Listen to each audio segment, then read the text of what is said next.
Yan. Muli, ako po ay magbibigay po ulit sa inyo ng isa po uling video pagtutuloy po dito sa mga mahalagang bagay na kinakailangan natin konsidera, yung recording po. So, bago po ang lahat, magandang umaga po, magandang tanghali sa iba, at magandang hapon, magandang gabi sa iba, kung saan man kayong dako sa mundo, dahil iba-iba po yung ating oras kung saan man tayong dako. So, ang mahalaga ay tayo ay nasa mabuting kalagayan.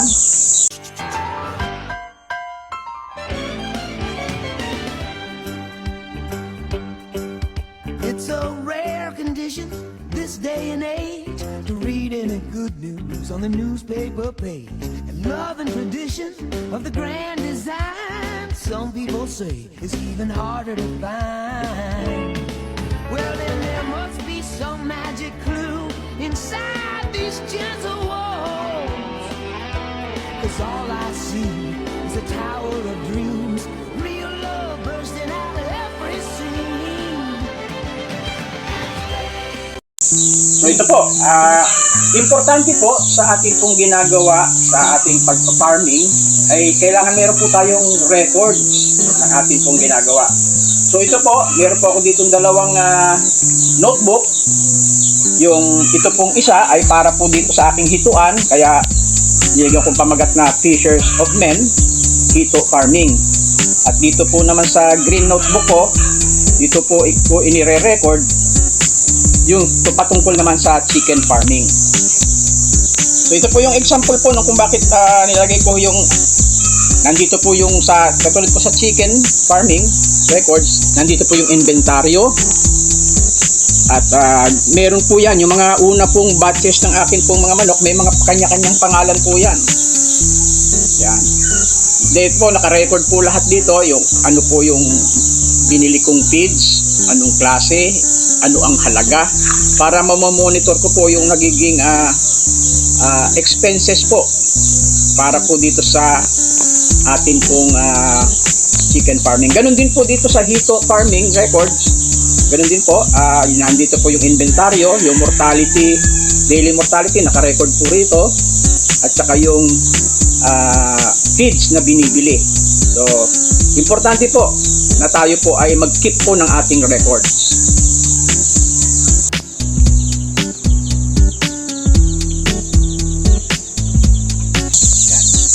Dahil chinek ko po yung aking records, nakita ko po na yung atin pong mga sisiyo ay kinakailangan pong ilagay na po natin sa tamang mga lalagayan. So ito pong ating mga sisiyo na pinaakay natin sa mga inahin, ang age po nito ay 10 days old na, at ito naman po ay 7 days old na.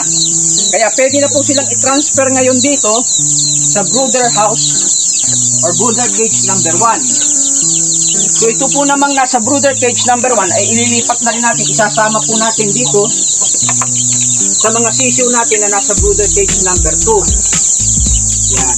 So hindi po sila mag-aaway-away kasi iba po yung kanilang breed.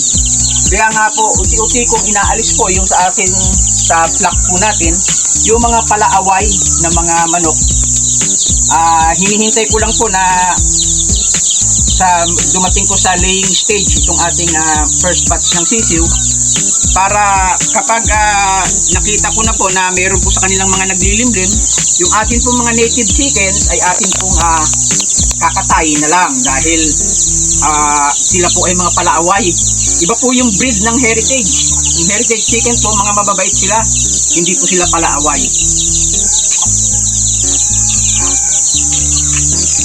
Ang una po natin gagawin ay ililipat na po natin itong mga nasa brooder cage number 1, ilipat po natin sa brooder cage number 2. So, kahit po ako'y nag-iisa, kaya ko pong i-transfer gamit po itong sako. Unang-una pong gagawin ko, gagawa po ako ng tagahawak ng sako. So, binutas ko po siya at nilagyan ko po ng kawad. At dito ko po isasabit para meron na pong tagahawak.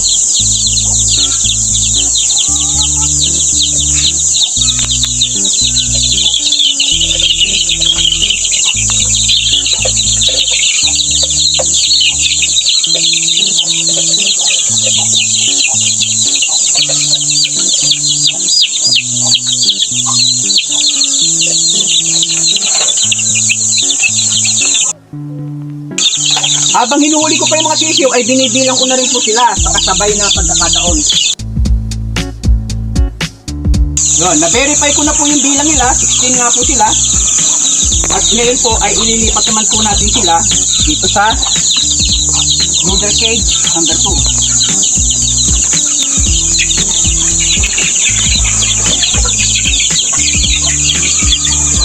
Ganun lang po kasimple para po mapadali po yung ating ginagawa, yung ating trabaho. Kaya po natin gawin na nag-iisa tayo.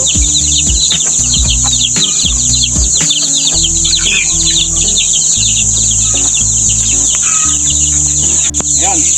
Dahil nailipat na po natin yung sisil, so empty na po yung brooder cage number 1.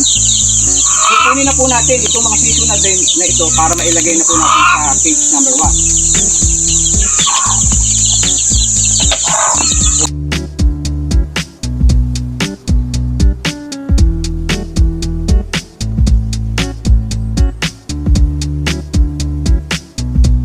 Okay, na-verify ko po, sila po ay 19 heads lahat-lahat.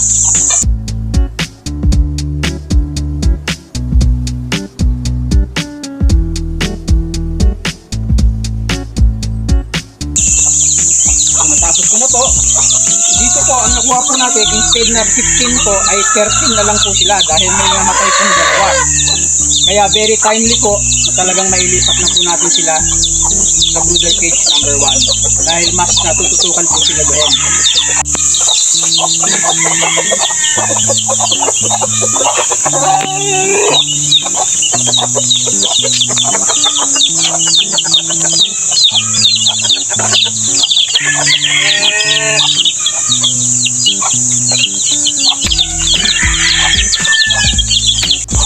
Dahil maninibago po sila, dahil ang flooring ho doon flat at solid. Dito po, ang flooring po kasi nito ay screen, Amazon screen po, Amazon wire, kaya hindi pa po sila sanay. Kaya kailangan po nating lagyan pa po ng sapin para po dito sa mga hindi sanay sa ganitong flooring. Mabilis naman po silang matututo, makaka-adjust po sila at makaka-adapt sa kanilang bagong environment.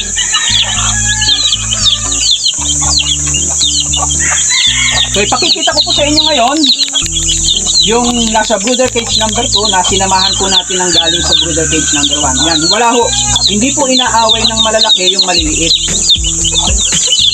Ganyan po yung mga new breed po natin, yung mga heritage chicken. Hindi po sila mga palaaway. So, yan po tayo magtatapos. Mga ka-fishers, mga kamagmamanok, mga ka-agri. Before anything else, shout out nga po pala sa Christ Life Assemblies Philippines. Lalo na kay Pastor Eugene, kay Pastor Alvin, Pastor Marvin ng Masinloc, kay Pastor Tony ng Laguna, at kina Pastor Rodel ng Botolan, Pastor Albert ng Florida Blanca, kay Pastor Dennis ng San Carlos, Pangasinan, at kay Pastor Mark, kay Pastor Romy. Marami po sila all over the Philippines. At shout out na rin po sa Rotary Club of Los Baños. Namimiss ko na po kayo. Sana ay magkita-kita tayo ulit. So ganun po, subscribe po tayo sa ating channel at tayo ay maglagay din po ng ating mga comments. Lalo na pagka tayo po may mga katanungan. At please share din po yung mga videos natin dahil very informative po siya. So marami pong salamat and God bless.